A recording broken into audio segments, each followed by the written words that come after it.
I had an experience with a church that was very damaging. It was almost cult-like. And even to this day, I struggle with like church and whether I want to go. And I tell people, you know, I go to Bedside Baptist. That's my church. Okay, friend, today's episode is all about healing and how healing doesn't always feel like peace. Before we get into things, I want to give our listeners and our viewers a quick trigger warning. We may get into some things that might trigger some things for you, so please be careful. We might end up talking about things like sexual trauma, self-abandonment, and grief overall. And so if that is something that might trigger you, you know, really understand if you're ready to have this kind of conversation and just take care of yourself. Today's episode is all about healing and not the Instagram version. This is the real kind of healing, the kind that cracks you open, but hopefully puts you together again if you do it right. So this episode is called Healing Doesn't Always Feel Like Peace. And I've even added a little bit, sometimes it feels like grief, and it really does. This one took me a long time to live through before I could speak to it out loud. So I appreciate you making space for it. Hopefully, those that are watching and listening might hear some of themselves in this. Hopefully, it might help somebody. So excited to talk to you about this today. But first, you know what time it is. I know what time it is. It is time for hot flashes. So, Chris, what is your hot flash today? What's making you hot? Well, you know, I thought about this hot flash, and as we're sitting here, I'm thinking about it, and you actually taught us something new or how you perceive. So my hot flash was people and the lack of emotional intelligence. Yeah. But you talked about, there was another word you used for it when it came to emotional maturity. Emotional maturity. Yeah, okay. Emotional maturity. I mean, I would talk about it the way you want to talk about it. Well, I'm learning. Yeah, I'm learning because I really like that. But I just feel like, and I think this is just in the chaos we're in right now, when I talk about emotional intelligence, we're talking about the starters. Yes. who haven't even gotten to that part yet. And there are minty and plenty. Plenty. And I just feel like we're in a time where there's a lack of like emotional awareness, a lack of social intelligence, a lack of, what's the word we have when you're supposed to vet, you know, media literacy. Yeah, media literacy. That all ties in, you know, and instead of admitting it or working it, people want you to pacify it. Yes. They don't want to acknowledge it. And frankly, I'm just sick of it because it's affecting all facets of life. Like it used to be kind of one thing, it was like personal, you know, you may deal with it in a relationship. But now I feel like collectively as a society, it is like interlinking with everything happening. Yeah. And it's a problem. Not only that, but speaking of media literacy, in the world of AI, like there are so many things that I'm seeing online that to me are very like, it's like, no, that's AI. Yeah. Or not even AI. Like, I don't know. I'm sure we've talked about this. Facebook is pushing like more sensationalized content and people that you aren't following on your Facebook feed. Yes. And I tend to see like a lot of like gossip and like blogs like pushing stuff that's not even real. Like there's just a picture, but there's like no links or anything that actually like the person can vet what's being said, and people just take it and run for it. Meanwhile, the reason why this is working is because we don't have media literacy. Yes. And they're getting paid for it. Yeah. So they're just like, oh, this works. They don't really care if it's real or not, if it means that people are going to share it, if they're going to comment. And they're so, you know, Meta is really like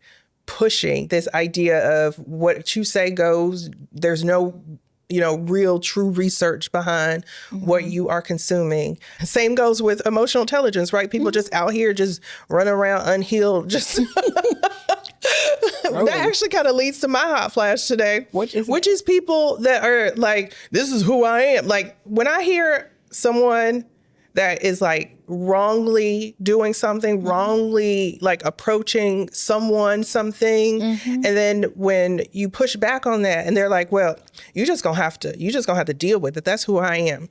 No, there's like a clear delineation that needs to happen here, people. Like, there are some things about yourself that are good. There are some boundaries, like real boundaries, not like people putting together like ridiculous requests and calling it a boundary, but like there are some things that are like us evolving where you have decided like, yes, like, no, I'm not going to do that anymore. That's a boundary. And the other thing about a boundary is like what you're going to do about how someone acts. A boundary can't be like telling someone else how to act. Yeah. The thing is like, okay, if you talk to me, if you yell at me when you talk to me, I am not going to engage. That's a boundary. But telling someone you're not going to yell at me, that's actually not a boundary. So the boundary has to be what you are going to do, you know, in response to how someone is treating you.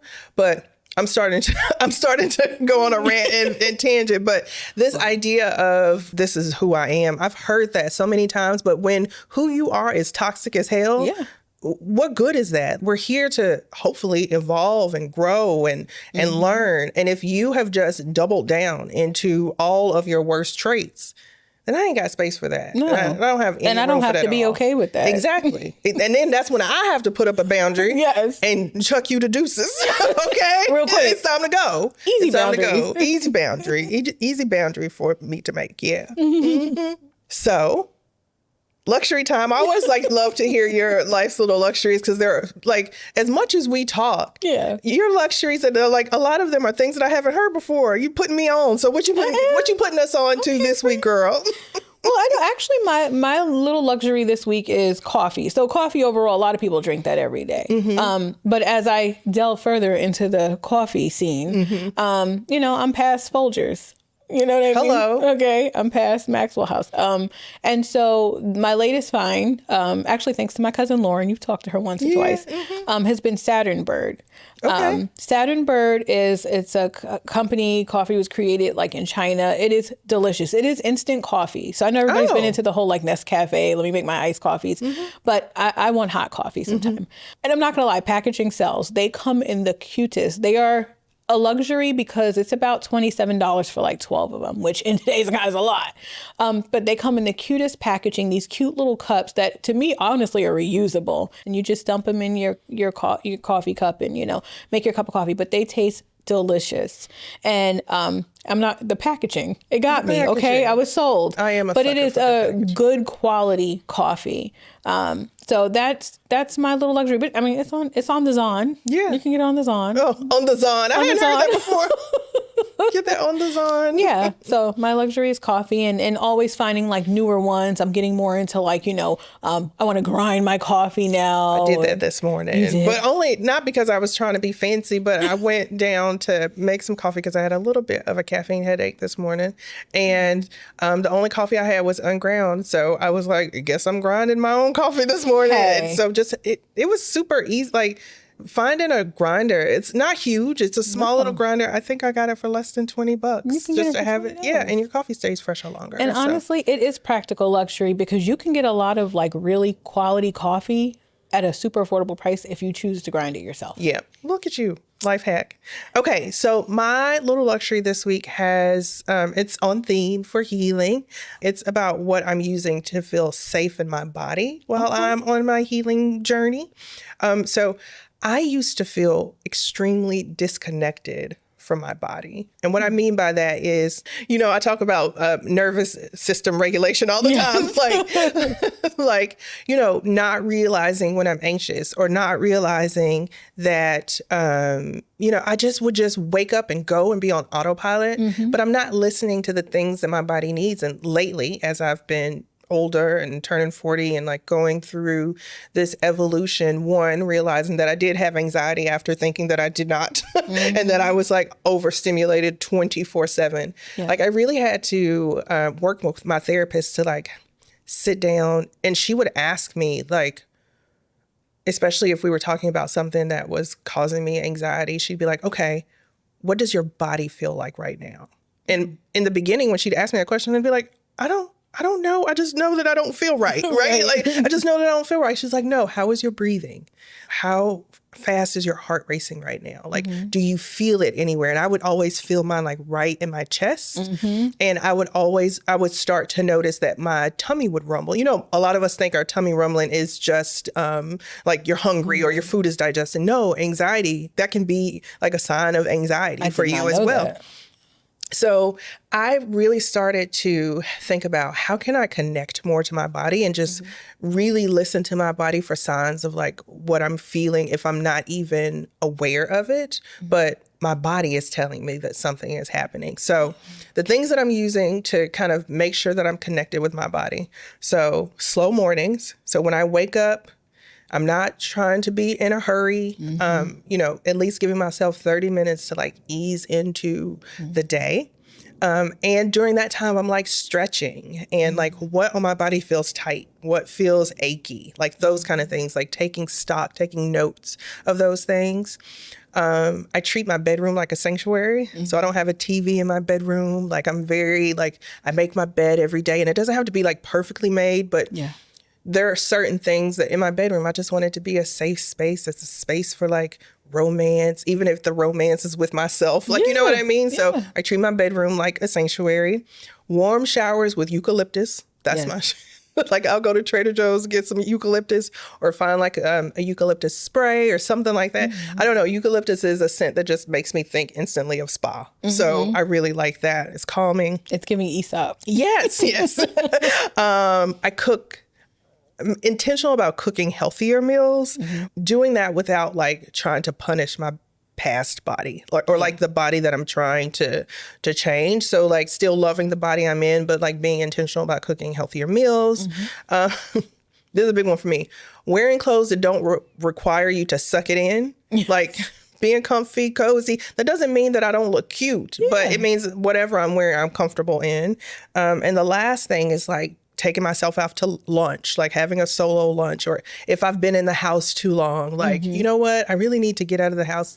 I'm feeling a little off. What's something that will make me happy? Sometimes just getting out of the house, going for a walk, going on a solo date. So all that to say, those things really help me stay connected with my body in a time where I was realizing I was very disconnected to what was happening with me and just being on autopilot. Well, those are luxuries though, because a lot of people don't do them. Some people may not feel like they have the time to do them, but those are things that you can do at really no cost to you. Yes, anywhere. And anyone can do it anywhere. It doesn't. You can even be on vacation and do a lot of those things, right? And there's something to be said, like getting up in the morning. You know, like I've seen people get up and they just get out of bed. That is not good for you. I don't know if it's good for you. It's not good for me. It ain't good for me. But from a health perspective, getting up and just getting up really fast, like it does something to your body. So I do take stock in that, like not doing that. Speaking of like getting up and going, this is a small little change that I've made, but I have been really committed to the first thing entering my body in the morning is cold water. So even if I have coffee or tea or whatever, like the first thing that I'm going to drink is cold water. I think there's lots of research around like if it should be cold or hot water or whatever, and it kind of like boosts your metabolism. But for me, what feels good is for me to start my day with a glass of cold water. Lubricating that system. Yeah. I might need to research though and see if it should be like warm water. I mean, there's a lot of, and we're not doctors here, but we're TikTok experts. Okay. But there's a lot of research behind it. And I know in the Asian culture, they talk a lot about hot water, which I always used to wonder why they would drink like hot tea, something about what it does. So I have been looking into it. I just, I'm not a hot water drinker yet. I haven't made it there. Yeah. A little lemon, maybe, make it feel like, I like ginger a lot too. It's a little spicy. So I even put ginger in my cold water during the day to give it a little flavor. Yeah. Okay, y'all ready to pull up a chair? It's time for the conversation. So a big thing that I've been having to actively remind myself is that healing is not an era. It is a lifelong commitment once you've decided like, oh, I'm going to work on myself. I want to be the best version of myself. And I always say I want to be the highest version of myself. Like I'm here to learn. I think I've shared with you that I feel like the lesson that my soul is supposed to learn this go round is not abandoning yourself. And so I feel like at the end of all of this, my goal is to be highest version of myself. And I ask myself this question a lot when so part of healing is that it's not linear, right? Like you'll have things that get you out of character real quick, right? Right. So sometimes I'll be triggered and have a reaction to something and I'll be like, oh, is this how like the highest version of myself would react in this situation? And I was talking to someone the other day and he said, well, you making it seem like maybe that is the highest version of you. The highest version of you want to say that. And that's okay. Like what you're saying is it bad. What you're doing is it bad. You might think that society thinks it's bad, but no Christian, but Jesus flipped tables, right? So he was still the highest version of himself. So, so I thought that was funny. But yeah, healing is like this lifelong commitment, not just an era. It's not something that we'll get to, like, by the time I hit 45, I will be healed. It does not work like that. No. And I think a lot of people mistake healing for self-care. Like they just think, oh, if I take the bubble baths, if I just take, a nice night to myself, I'm healing. No, girl, the biggest part of healing is accountability. Like really realizing I contributed to this situation. Not saying that you are to blame, but like, these are the things that I could have done better. Right. These are the places where I stood up for my accountability is not always negative. These are the places. Yes, I will take accountability for the fact that I stood up for myself when I needed to, those things as well. So, healing is what happened to you, but asking yourself, like, why did it happen? What role did you play in those things happening for you? I mean, and I'm not talking about if you were like sexually abused as a child or something like that. Is not your fault. That is not to blame. There is no place for you to take accountability for that. That's not on you in any way, shape, form, or fashion. But like for me, I've been in abusive relationships, both physically and emotionally. And the most recent one, like I do have to take a lot of accountability of like, I would tell my therapist, listen, if my friend were going through this, I know exactly what I would say to my friend, but I can't seem to say the thing, to do the thing. Like it was a cognitive dissonance there happening. And I realized, before I even made the changes that I needed to make, I realized that I needed to make the change. It was just really hard for me to do that. It took me 2 years. It took me 2 years to be able to do the thing and work through that and figure things out. And so I can't blame, that person for me being there that long. Right. That's on me. And I can take accountability for that. That's not to say I'm to blame and that, that other person didn't contribute to how I was feeling at that time. But I also realized that I, played a role in how things played out because I wouldn't stand up for myself. I wouldn't, do the thing. I was completely, again, disconnected from my body, doing the exact opposite thing that my body was telling me, like alarming me. Yeah. Always anxious, always like those are signs, signs. And I was not ignoring them all, but just hoping that like if I tried a little harder that, things would change or one day he'd wake up and think that I was worth, doing things differently and just holding on based off hope. That's on me. It's different when you're in it though. That's why even as a friend, when I hear things, we've all heard of situations. I'm not quick. I know that it's not just black and white sometimes. Yeah. I think it's important to know that when you're in it, it's a very different experience. Yeah. Do you feel like you're like in a healing era or where are you in this journey? In the healing journey? I mean, I think that I'm just, I've had seasons of growth. Yeah. Am I healed? I mean, I guess it would depend on what it is. And I think that's one of those things that, I sit with. I know one of the biggest things that I had dealt with in my life was church hurt. Yeah. So, my husband is a pastor. One of the things that I love about him, we talk about like legalism a lot. He talks about what has driven people away from the church. We have very honest conversations about that. Do I consider myself a Christian? Yeah, that's one of those things I'm also working through. But I tell people, I go to the Bedside Baptist. That's my job. But I was in a situation where I had an experience with a church that was very damaging. It was almost cult-like. My husband was wrapped up in it for a while. And, at this point, I'm very new in the marriage. I'm in the South where church is a big thing, the Bible Belt, And I just wanted to, I guess, appease him, And we were in a church where, to me, they abused the members. And it was almost like I was the only one that could see it. But then it became like they were in my head almost like, well, you're being disobedient, that you're not being the kind of wife that he needs. Yeah. And him being a person who just, in his mind, I just wanted to please God. Like, I thought I was doing the right thing. And meanwhile, I kind of just felt like on my own. This is 15 years ago, maybe. Yeah. And even to this day, I struggle with like church and whether I want to go. And, I go when I want to. He goes and he's like, you know what? I will always give you the space to figure that out. You have your own relationship and that's on you. And I have my own relationship. So am I healing? Yes. Yeah. Because Yes. I have a lot to say at times and I'm not quite there and I have no problem admitting that. Healing, like you said, it's an ongoing thing. Yeah. Like you said, 15 years and still like working through it. It was very traumatic. Yeah. Yes. To recognize you're in the cult, it makes me think of like these Trumpsters that are the MAGA people that are like coming, like now saying like, oh, maybe this isn't, it's easy to see how people get caught up you can get suckered in, and depending on where you are at in your journey. I mean, one of the women at this church, I remember she was a mom of like 5 kids, really nice lady. And, the pressure they would put on people to have, it's past his anniversary. Well, she's got 5 kids and y'all just said that she was 2 seconds from being evicted. But you could see the hurt on her. I remember this woman very well. And she was such a sweet person of trying to fulfill, because in her mind, she thought she was doing the right thing for the Lord, and not to make this a conversation about religion, but it plays a big part because church hurt and spirituality and religion is a piece of why so many people are hurt. And it's a big thing to deal with and reckon with. And it clearly is a big part of what's happening right now in our country. I actually think it's really important because, again, people think that healing is just about a relationship. Yeah. And that's not it. It can be from your childhood. It can be from a relationship. It can be from church. It could be a friendship. There's so many different ways in which, we all have different journeys, but still, had trauma that happened to us that we have to work through. And it's not something that's quick that you get through overnight.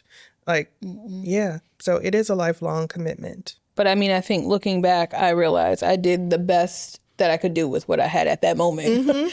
And that's a really good point because, we talk about how we had kids really young, had no business having kids that young, right? Yes. And so my mom had me when she was 20 and I was her oldest child. Okay. And at 60 something now, she'll say all the time like, oh, I made some mistakes or whatever.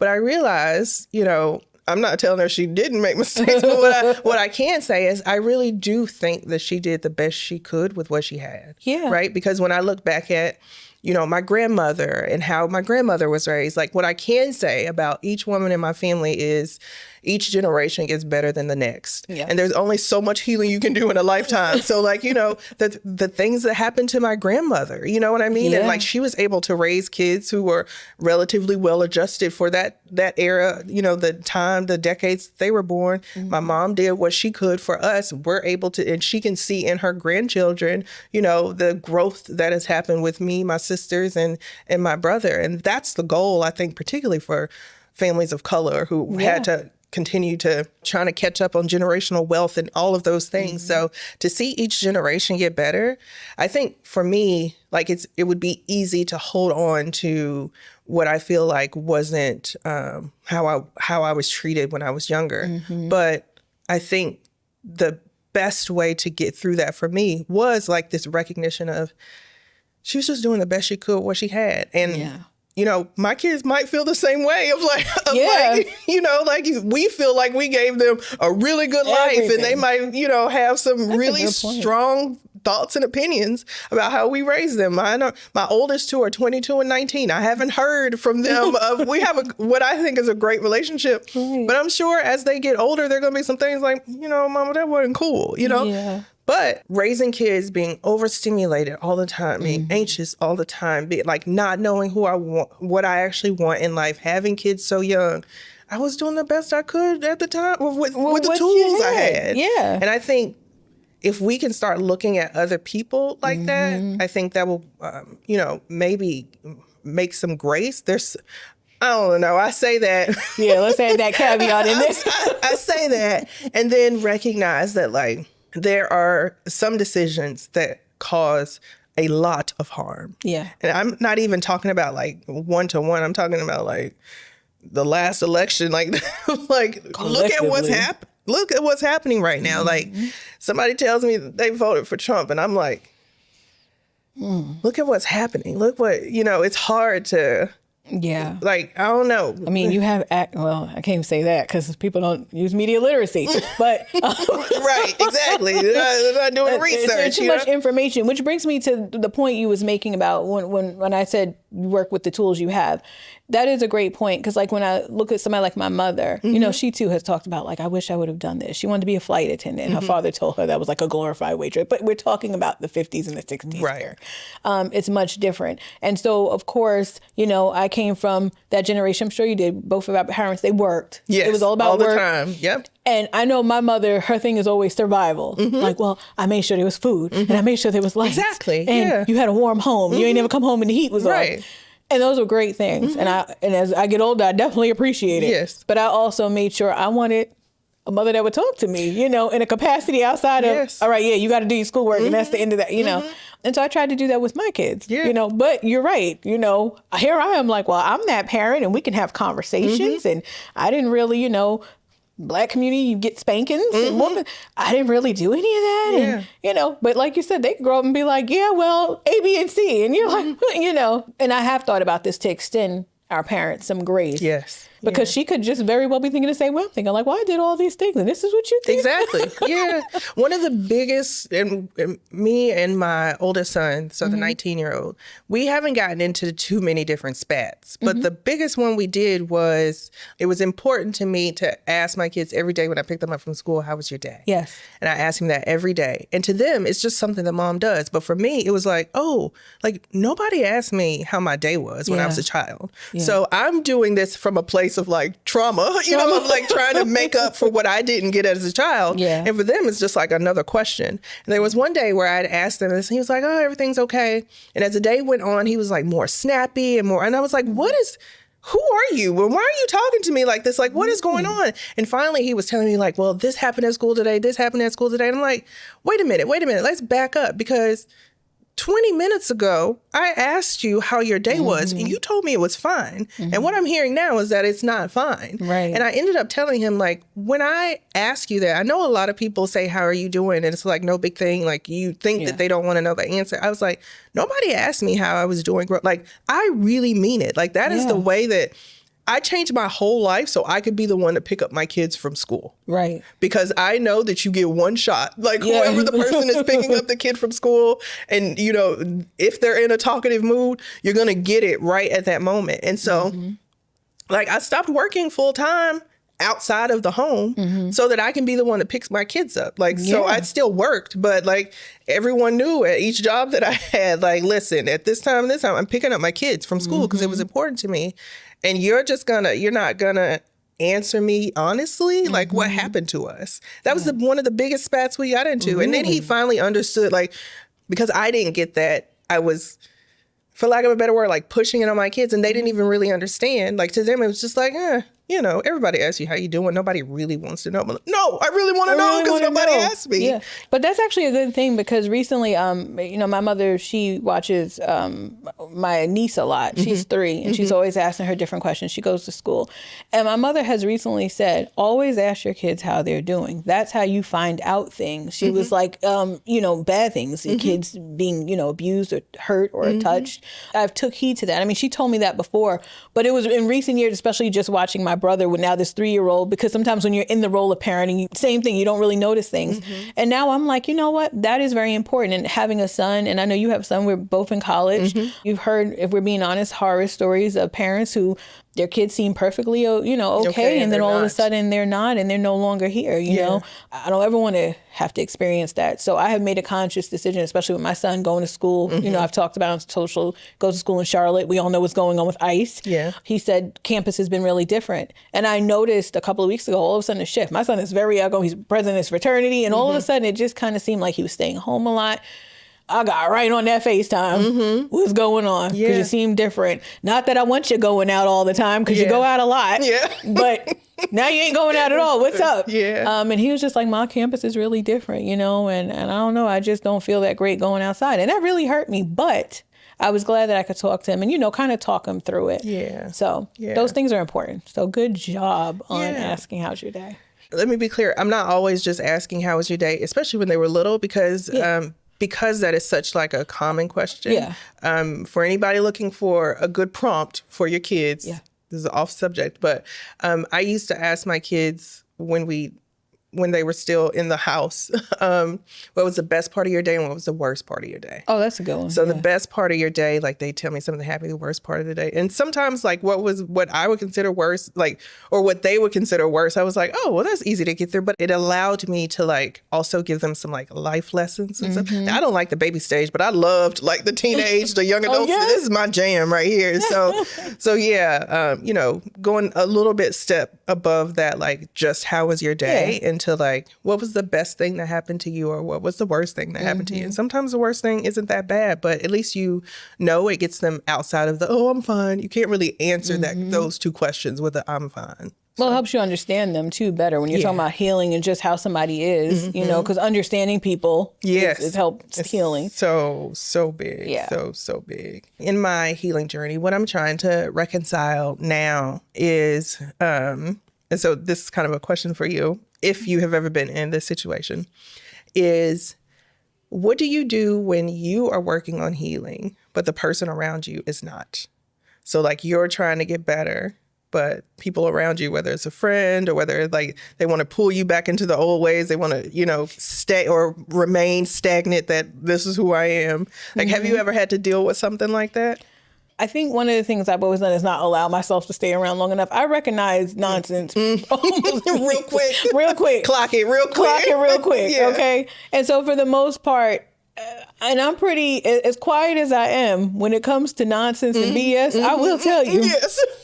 I haven't really allowed myself to remain around that. With my husband, we have great communication. That's not to say we haven't had issues. Yeah. We have, but we're very open about it. There's never a time where it's like walking around and it's like, oh, I don't know if I should say this. No, you come home. So today my problem with you is A, B, and C. Now, what we gonna do? What we gonna do about it? Okay, Yeah. I'm not happy. Yeah. And for the most part, and I'm not perfect. I think also sometimes, and this could be something I need to work on, I will just not deal with it, and I don't know if that's good or bad, but I'm at peace with that. Yeah. Yeah. So you avoid. I avoid, and that's why I'm like, okay, I'm not necessarily saying that's the best thing, but I'm also at an age now where it's just like, you know what? I don't even know if it serves me at this point. Right. Yeah. So yeah, I get that. I think for me, if I'm around someone, and obviously because I've shared that I'm actively like working on myself, when I know that someone around me is not interested in that, and not interested in me, but like I'm trying to heal, I'm trying to talk about these things, and they're like, I don't want to talk about it, or shutting down, or then I'd be like, oh, this relationship has run its course. Yeah.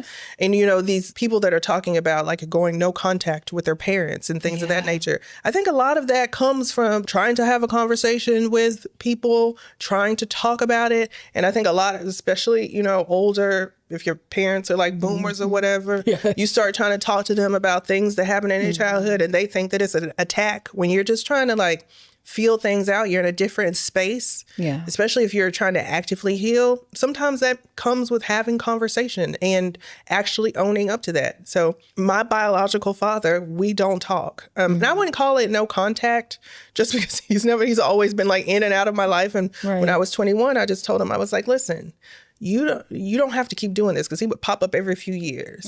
After I had my daughter, Brielle was less than 6 months at this time.